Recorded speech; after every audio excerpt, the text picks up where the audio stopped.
Kaadya, I'm back again. So yun, printer ang mong gihatag ni mama kang kuya mga kaadya. It's because need niya unya. Need pa siyang trabaho and then siyang business. Namo siya gamay business mga kaadya. So hopefully nga nalipay si kuya kay actually wala na ako nakuha yang reaction, pero actually guys mga kaadya, grabe gid ang iyang ah happy kay siya sa iyang reaction pag ginina. Kaya actually naa naman sa iya tong printer na nasa iya sa balay. So akong dayon gi videohan si kuya. So ako siyang gipa-choose sa duha. So ang isa ka tissue paper, wala to siya sulod. So nakabutang nito, naka-write dito nga wala. So para makuan si kuya nga wala siya kung katuyang ipili, wala siya madawat. Pero so pagkatuyang mapili mga kaadya, ako yung pinyatag ang printer kay need kayo ni kuya to, o need man po na ako, pero napapod ko yung magamit. Pero actually mga kaadya, makagamit po sa iya to. So yun mga kaadya, thank you.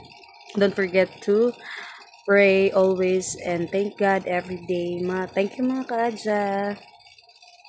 See you again soon to my another vlog. Bye!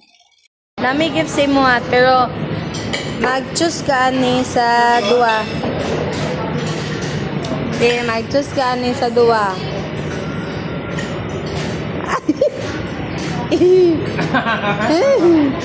Ay, magramdaman.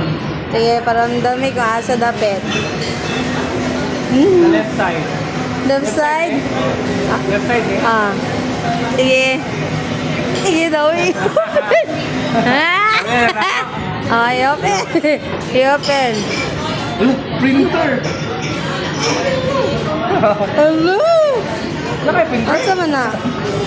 Mga kaadya, good evening. So, karon mga kaadya, nag-video ko, it's because nami gift ni mama para kay kuya na regalo para sa Father's Day. So, 'di ba sa June, araw ng mga tatay. So, naami gift sa iya. Actually, dugay na niya nga ng mga kanang giplan, pero dili gid niya mapalit. It's because daghan na pud siya mga priority nga mas needed pa kaysa ani. So, actually guys, napalit na ni siya, dugay na ni siya na akong napalit. I think kuan pa pud siya, wala pa pud siya nag 1 year, pero dito na ko ni siya gibilin sa ilaha. It's because di na ko siya magamit diri sa balay kay naman pud ko'y gamit ani siya sa school.